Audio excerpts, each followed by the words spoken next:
পদ্মার আড়াল থেকে বলছি বিসমিল্লাহির রহমানির রহিম। বাংলাদেশ জিন্দাবাদ। কোঠা আন্দোলনের প্রধানদের বলছি, আপনাদের অনেক টাকা দিয়েছি, লাগলে আরও দেব। সুযোগ বারবার আসে না, মনে রাখবেন কোঠা আন্দোলন এটা ইস্যু। এই ইস্যুতে আপনারা মাঠে থাকবেন, সব দাবি মেনে নিলেও আপোষ করবেন না। আমি বহু আগেই ঘোষণা দিয়েছি, ব্যাক টু বাংলাদেশ।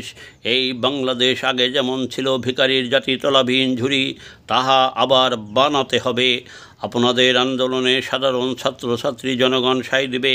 তাদের ভিতর ঢুকে আমার বাহিনী, ছাত্রদল, জামাত শিবির দেশের জানমালের ব্যাপক ক্ষতি করিবে। তাতে আপনাদের আমার কি যাবে আসবে? আমাদের যে টার্গেট দেশের শাসনভার গ্রহণ করা, তাহা করিব। হাওয়া ভবন চালু করা, সারা দেশে হাওয়া ভবনের শাখা অফিস খাই খাই খাওয়া ভবন চালু করে দেশের জানমালের ব্যাপক ক্ষতি করা, তাহা করিব। আপনাদের আন্দোলন আরও শক্তিশালী করুন। ব্যাক টু বাংলাদেশ না হওয়া পর্যন্ত আন্দোলন চালিয়ে যান। টাকার চিন্তা নাই, যত লাগে দেব। Goodbye Bangladesh. বাংলাদেশ জিন্দাবাদ। জিন্দা বাংলাদেশকে মুদ্রা বানাতে হবে, এই হোক আমার আপনার সকলের শপথ।